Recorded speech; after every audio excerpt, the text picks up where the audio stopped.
Miarahaba antsika rehetra izay manaraka ny fandarana Zarahay Mahasoa, fandarana vokarin'ny hetsika asa ho an'i Madagasikara. Nanomana sy manolotra izany dia Dr Jean-Luc Ravelo Armisy, ary ny fandarantsika androany izany dia fandarana fahasivy izay irasantsika hatrany ny vatsim-pianarana natokana ho an'ireo tanora izay manam-pikasana hangataka na hianatra haka lisansa, ary koa ireo rehetra izany tsy voatery efa manana lisansa izany izy fa mety vao nahazo baka na efa nianatra ihany koa fa mbola tsy nahavita ny lisansa. Izay izany ny resaka ataontsika androany zoma, ary koa famarinana ny fanontaniana rehetra izay voaray hatramin'izao. Rehetra moa ny ilazako azy fa izay voavalintsika sika valiana ao anatin'ny fotoana izay misy ananantsika izany. Ny fanontaniana voalohany dia avy amin'ny olona antsoina hoe BHJR. BHJR dia manontany izy hoe saika mba hanontany ny fandehanana vatsim-pianarana raha azo atao. Io izany dia ny torohevitra omeko anao dia mihaino miditra ao amin'ny tarem-boky Facebook group. Ny anaran'ilay Facebook groupntsika dia hoe Zarahay Mahasoa. Dia jereo ao ny tahirin-kevitra izay efa navoakantsika fa efa nizahana niraiketina an-tsoratra ilay izy. Misy tia ny fandarana fahasivy, izany hoe valo izany ny vao, dia jereo daholo ny toromarika rehetra fa ao izany no manazava azy efa tsy voavita ao anatin'ny soratra indray andro fotsiny ny fanazavana an'izay. Misy ihany koa eto fangatahana anankiray ihany, fangatahana anankiray avy amin'ny olona mitondra ny namana MV dia manontany olona io hoe inona avy no atao amin'ny dingana fangatahana vatsim-pianarana. Mitovy ihany ny valiteny omeko, dia be dia be ilay dingana fa mba miangavy izany jereo ny toromarika avoakantsika izany ao amin'ny Facebook group Zarahay Mahasoa. Ao izany misy ny famidinana an-tsoratra, ny fandarana famelabelarana izay avoakantsika eto amin'ny radio.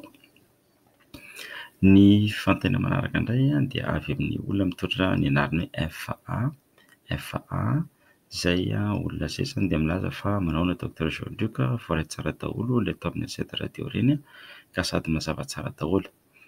Saika anontany kely fotsiny izaho hoe fa ireny bourse mentre ireny ve izany mbola hakany frais de scolarité sy ny sisa, sa inona no hoe marakotra tanteraka na tsia?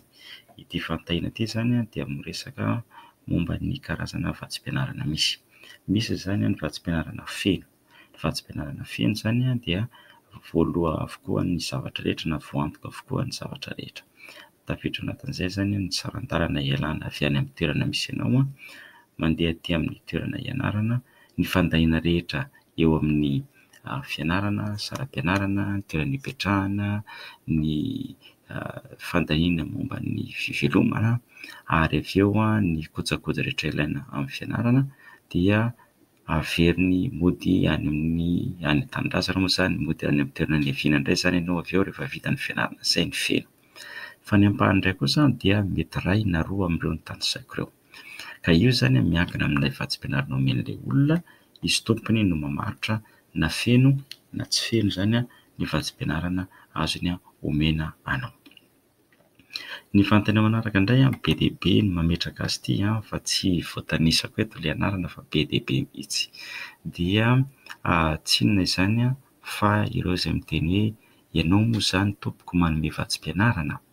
Dia mahafinaritra be ilay fanontaniana fa izao izahay izany miaraka amin'ny izahay ny antsoiko azy miaraka amin'ny asety radio televizion dia tsy manome vatsim-pianarana fa mahalala ny toerana misy, mahafantatra ihany koa ny paikady ampiasaina amin'ny fangatahana vatsim-pianarana, dia izay izany no atoro antsika. Fa kosa raha ohatra izany ianao te hianatra ato amin'ilay anjerimanontolo izay ampianarako Andrews University aty États-Unis. Ka hianatra momba ny fampandrosoana dia misy vatsim-pianarana omenay. Raha izay indray zany dia izany tompona andraikitra aminy. Resaka izay izany raha vatsim-pianarana hiresaka momba ny fampandrosoana. Ny vatsim-pianarana omenay indray nefany dia tsy vatsim-pianarana feno fa miantoka ny atsasaky ny saram-pianaranao zany izahay. Izay zany no alohanay dia ny atsasany no alohanao. Raha ohatra ka hianatra ato amin'ny Andrews University aty Michigan, États-Unis ianao. Izay zany no anananay dia azonay omena. Misy fepetra moa zany ilay izy mazava ho azy. Izay mbola ho resahantsika any aoriana.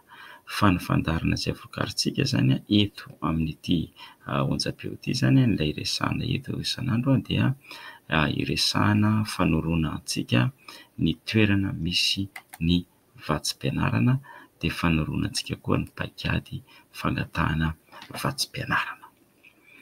Ny fantaina manaraka indray dia hoe tsy mba misy vatsim-pianarana ao amin'ny firenena amin'ny teny frantsay mihitsy ve tompoko. Dia ny valiteny azoko omena dia izao: ny vatsim-pianarana ao amin'ny firenena teny frantsay dia misy fa saingy vitsy. Ka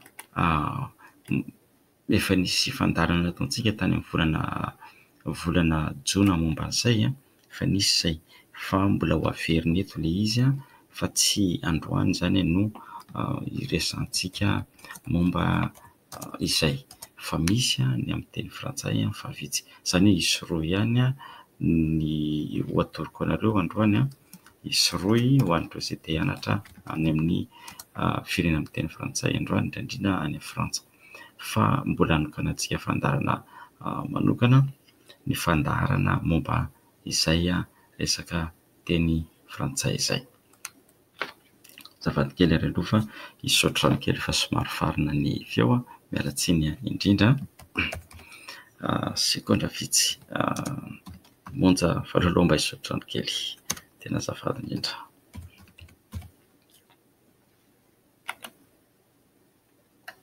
Eny ary, misaotra tompoko. Mamaly ny fantaina manaraka indray zany isika. Ny fantaina manaraka izay valintsika indray dia miompana ihany koa mitohan-trano zany isika. Misy olona manontany ahoana kay ny fomba angatahana vatsim-pianarana any ivelany. TR ny anaran'ilay olona, TR ilay anaran'ilay olona. Dia iangaviany izy zany hijery ao amin'ny Facebook page Zarahay Mahasoa. Dia ao zany ianao mitsipona ny zavatra rehetrarehetra fa efa navoakantsika ao, ireo tahirin-kevitra rehetra izay efa nivoaka tamin'ity fandarana ity. Misy olona indray zany manontany za dia te hianatra any andafy fa ny olana amiko zany dia tsy manana vola, inona re no tokony ataoko? Sarobaliana izay satria misy vatsim-pianarana fa mety tsy voatery mahantoka ny zavatra rehetra iantohany zany, tsy mahantoka ny filàna rehetrarehetra. Ka fiheverako azy ny tokony ataonao dia mijery an'ireny mpanera vatsim-pianarana ireny izay efa nianarantsika ihany koa, nampianazavana tamintsika momba azy dia azonao jerena ireny mpanera vatsim-pianarana ireny. Dia amin'ireny mpanera vatsim-pianarana ireny zany no ahitanao hoe miantoka ny feno izy na tsy feno. Dia raha miantoka ny feno zany izy dia amin'izay fotoana izay zany ianao afaka mahazo ny vatsim-pianarana rehetra hatramin'ny frais, ny toerana hipetrahana sy ny sisa sy ny sisa. Fa tsy maintsy jerenao zany ilay mpanera vatsim-pianarana mba hanampy anao, ahitanao zany hoe inona no karazana vatsim-pianarana izay misy na feno izy na tsy feno. Dia miverimberina foana moa zany ity fangatahana ity ny amin'ny hoe azo mba atao aty amin'ny faritra ve tompoko an'ilay toromarika momba ny vatsim-pianarana na tsia. Ny valiny azoko omena anareo dia izao: amin'izao fotoana izao aloha zany dia ity radio ity zany no ampiasaintsika, fa lazaina eo ihany isika rehefa misy hetsika ho atao any amin'ny faritra tsy mbola misy fotoana azoko lazaina anatotozana izay fa dia ho avoakantsika eto ihany ny filazana momba izany. Ny fanontaniana manaraka indray dia avy amina fahazoako azy ity zany araka ny fomba fiteniny dia renim-pianakaviana izy ary mananjanaka te andefa ny zanany hianatra aty ampitan-dranomasina fa sahiran-tsaina izy raha ny filazany ny amin'izay tokony ataon'ilay mpianatra. Ny torohevitra voalohany omeko aloha zany dia mahafinaritra be ilay izay moa mahay aman-dreny antsika. Mahafinaritra be amin'ny mahay aman-dreny isika no mikarakara azy, manoro lalana, no mitady an'ilay vatsim-pianarana fa ny sosokevitro dia ilay mpianatra te handeha dia tokony manaraka an'ilay fandarana.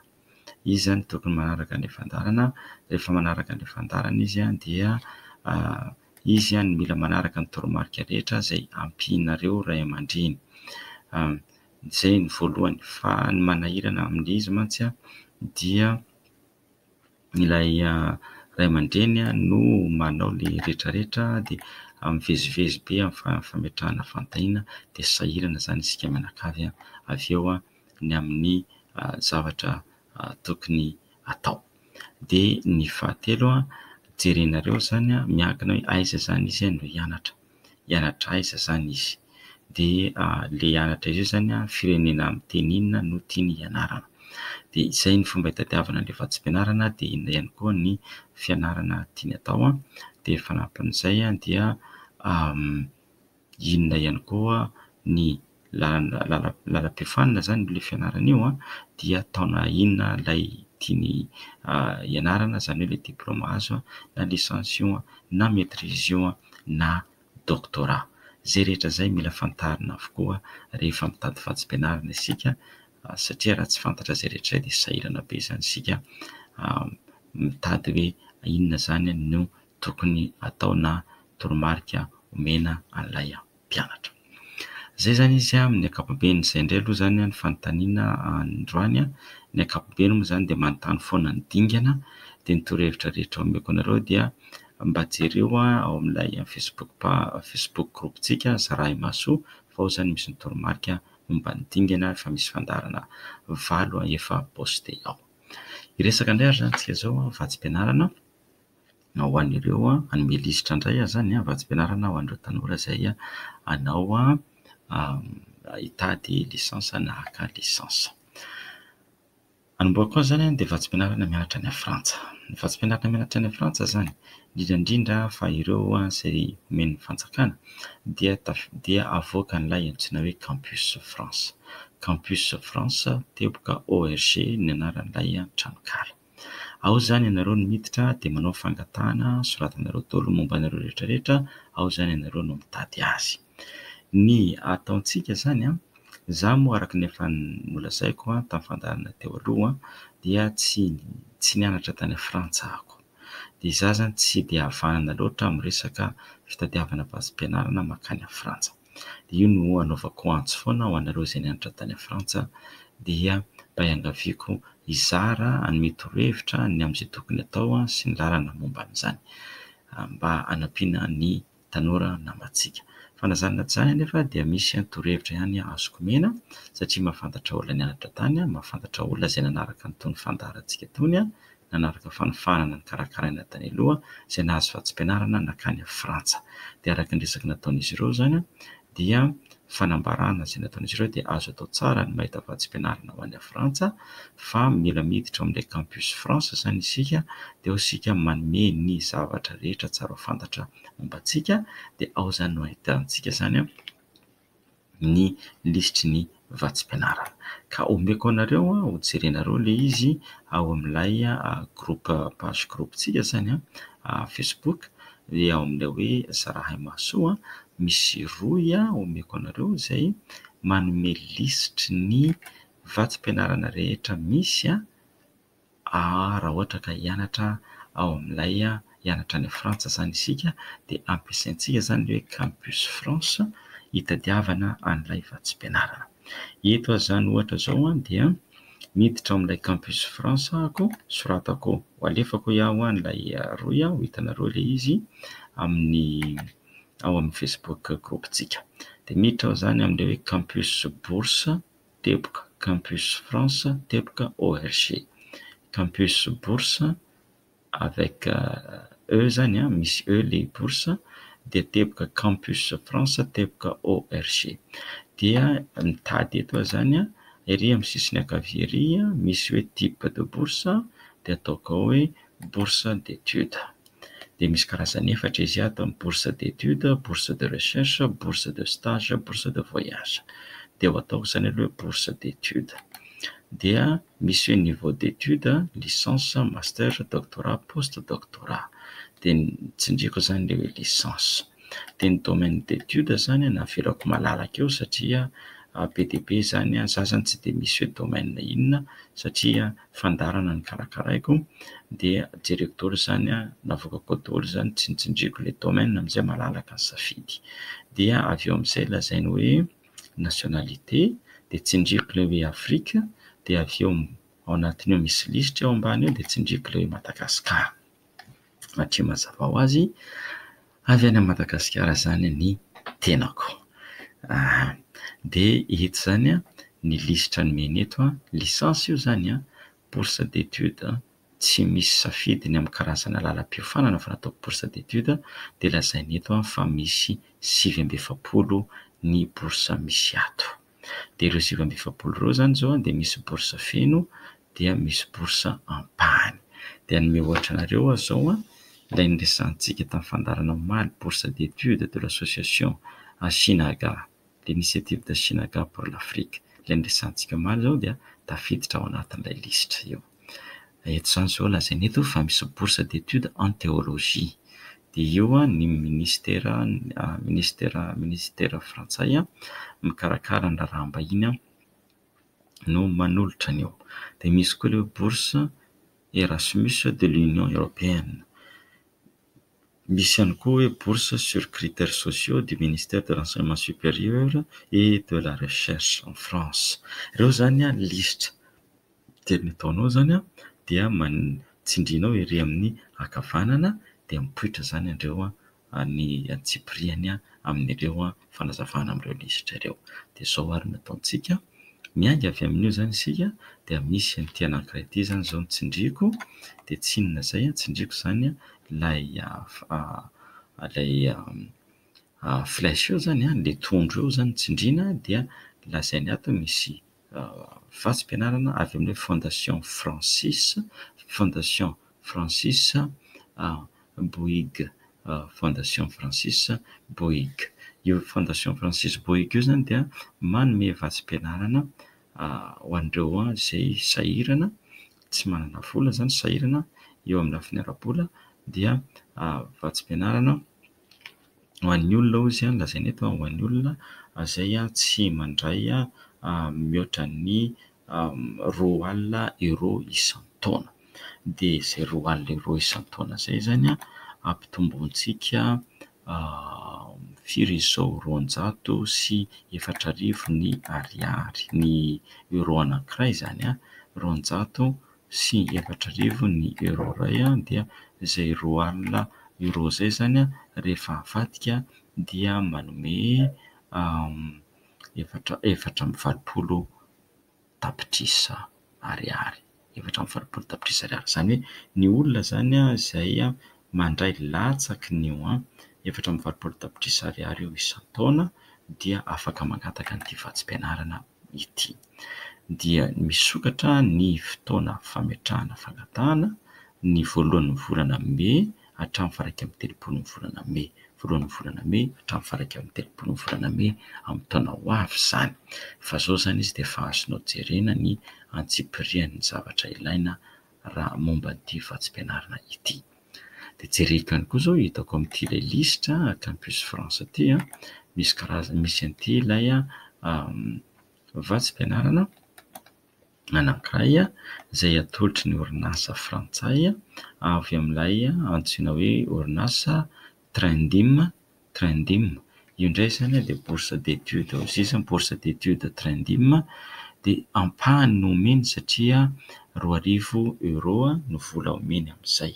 Dia natao ho an'ireo rehetrarehetra izay mianatra momba ny fitantanan-draharaha, momba ny business, momba ny comptabilité, momba ny lafiny arabola, marketing, momba ny lafiny solosaina rehetrarehetra, haitarika, fitantanana orinasa, entreprenariat, dia momba ny resaka lamaody. Dia afaka mangataka zany ianao dia manome zany zareo hatramin'ny 2000 € dia meny moa zany lisitry ny mpianatra izay efa nahazo tany aloha. Misy tantara zany nazavainy ao hoe inona avy no izy avy ny efa nahazo. Dia ny daty faran'ny fametrahana ny fangatahana dia ny voalohan'ny volana Desambra 2012 amin'ity taona ity zany. Zay zany momba ny Frantsa. Santiony an'izay lazaiko izay fa omeko anareo ilay roy dia anjaranareo indray zany no mitsipona azy mijery azy araka ilay toromarika nomeko teo ahitanareo inona ny mety aminareo zany raha misy mifanaraka amin'izay tianareo atao. Dia indray dia ho an'ireo izay te hianatra aty États-Unis vatsim-pianarana omeny ilay antsoina hoe American University any amin'ny renivohitra États-Unis Washington DC. American University. Ny anaran'ilay vatsim-pianarana dia The American University Emerging Global Leader Scholarship. The American University Emerging Global Leader Scholarship. Dia misokatra ho an'ny rehetra io izay te nianatra ao amin'ny anjerimanontolo dia ny fepetra omena moa zany dia mpianatra mahay ny atao hoe haitarika na ny antsontsika hoe leadership ary mpianatra havanana moa zany amin'izay na mpianatra ihany koa manam-paniriana handray anjara eo amin'ny lafiny fampandrosoana ny fiainana tsy ao amin'ny fiarahamonina misy azy ihany fa maneran-tany. Dia afaka mangataka an'io zany isika io ilay vatsim-pianarana io zany araka ny fanazavana omeny dia miantoka ny saram-pianaranao sy ny toerana hipetrahanao ao amin'ny anjerimanontolo. Tapany zany ity fa be dia be zany tsy feno ity fa be dia be satria ny saram-pianarana teo omeny dia nitoana koa zany ny toerana hipetrahana. Fa tsy omeny kosa zany ny sakafo, ny boky sy ny sisa. Dia omeny ny toromarika alefako aminareo ao zany ilay roy apetrantsika avoakantsika izy avy eo fa ny mpianatra rehetra izay te hahazo anio vatsim-pianarana io zany araka ny toromarika izay omeny dia mila mametraka ny fangatahana alohan'ny 18 volana Desambra. 18 volana Desambra farafahatarany zany farafahatarany fa misokatra ny fangatahana manomboka ny voalohan'ny volana Septambra. Voalohan'ny volana Septambra izy no misokatra dia farafahatarany fa 18 volana Desambra ianao no mametraka fangatahana. Io moa zany ilay nilazaiko matetika foana hoe raha ohatra ka tiantsika zany ny andeha hampitombo ny herintsika hahafahantsika ho voaray zany ho voafantana dia ilaintsika ny mametraka ny fangatahantsika aloha be fa tsy miandry zany isika, tsy miandry an'ilay minitra farany. Dia ny dingana lazaina eo zany dia rehefa ilay anao mangataka hiditra hianatra ao iny zany no mameno an'ilay fangatahana mila an'ilay vatsim-pianarana. Zay zany ny vatsim-pianarana anankiray zany avy aty ao amin'io ilay American University io. Zay indray ary zany ny fandaharantsika androany averina zany ny resaka rehetra nandritra ny herinandro ity dia miompana manokana amin'ny vatsim-pianarana izay natokana ho an'ireo izay haka lisansa. Mbola maro ny anjerimanontolo zany izay manome vatsim-pianarana fa santionany ireo no lazaintsika ireo. Inona ary ny paikady atao? Dia averiko eto zany ny paikady voalohany fomba hitadiavana azy. Dia izao voalohany fantaro aloha zany ny asa tianao atao. Rehefa fantatra ny asa tianao atao dia jereo amin'izay zany ny lalam-piofanana mifanaraka amin'izay. Rehefa fantatrao ny lalam-piofanana mifanaraka amin'izay dia reto avy no lalana azonao atao. Voalohany indrindra, tadiavo ny anjerimanontolo izay tianao hianarana. Dia azonao tadiavina amin'ny alalan'ny fiteny, mety hianatra amin'ny anjerimanontolo miteny frantsay ianao na anjerimanontolo miteny anglisy. Zay zany no anaovana azy. De rehefa hitanao indray zany ilay anjerimanontolo université io ilay anjerimanontolo zany dia ao indray zany ianao mijery an'ilay lalam-piofanana. De rehefa hitanao lalam-piofanana zany de jereo raha misy vatsim-pianarana omeny na tsia. Raha tsisy dia na misy na tsisy azafady, na misy na tsisy de manorata mivantana ao amin'ilay tompony andraikitr'ilay filière ilay lalam-piofanana. De resao aminy momba anao de manontany ianao raha misy vatsim-pianarana. De raha miteny ianao ny zavatra resahanao zany amin'ilay manontany, azafady ny zavatra sorata amin'ilay manontany, de tsy miteny tsika hoe isika dia tsy manam-bola na sahirana na mahantra, fa milaza isika satria ny vatsim-pianarana dia natao an'izay mendrika. De milaza isika fa manana faniriana ny hianatra ao amin'ny anjerimanontolo. Hazavao ny antony dia miankina amin'ny fahitanao azy. Anisan'ny antony mavesatra dia hoe mifanaraka amin'ny fomba fijerinao na ny fanirianao, mifanaraka amin'ny teny baiko ny fiainanao, ny teny baiko ny anjerimanontolo. De lazao hoe araka ny fantatra moa dia lafo ny fianarana, kanefa hatramin'izao ny tenako dia efa tafita satria efa nahazo baccalauréat tamin'ny ezaka izay nataoko. De manontany raha misy vatsim-pianarana. Raha misy moa ao dia ao zany ianao no mangataka, raha tsisy dia anontania ry zareo sao dia mahalala toerana misy vatsim-pianarana mifanaraka amin'ny lalam-piofanana tianao atao. Fomba iray izay. Fomba faharoa indray dia mijery mivantana ao amin'ilay antsontsika hoe mpanera vatsim-pianarana. Ireo mpanera vatsim-pianarana ireo marobe ry zareo ho avoakantsika. Jereo ny tahiry izay mirakitra n'ity fandarana androany ity zany dia hitanareo ao ilay izy amin'ilay Facebook group Zarahay Mahasoa, misy lisitry ny mpanera vatsim-pianarana. Misy maromaro ho asiako aminareo dia io zany no ampiasao hitadiavana. Ny fomba fitadiavana fahatelo dia miditra avy hatrany eo amin'ny Google, dia apetrakareo ao hoe bourse d'études, de apetrao ao ilay filière, soratana zany amin'ilay recherche, ilay asiana recherche, bourse d'études, de atao avy eo ny filière, ohatra ataontsika hoe physique azafady, atao hoe physique chimie, atao avy eo bourse d'études physique chimie, de sorata eo premier cycle, satria zany licence no alainao, atao avy eo premier cycle, na atao hoe na licence, de atao avy eo akaiky eo amin'izay hoe étudiant international na étudiant étranger. Tsy maintsy asiana an'iny amin'izay mba voafehy kokoa, voafantana kokoa ny safidy avoakan'ny Google. Fa raha tsy ataonao étudiant étranger na étudiant international dia mivoaka eo daholo ny vatsim-pianarana rehetra de sahirana ianao avy eo satria mety faly ianao be dia be kanefa ilay izy misy vatsim-pianarana natokana ho an'ilay olona avy amin'io firenena io fa tsy ho an'ny mpianatra vahiny. Ireo zany karazany telo azonao atao. Voalohany ho iaho jerena mivantana amin'ilay anjerimanontolo.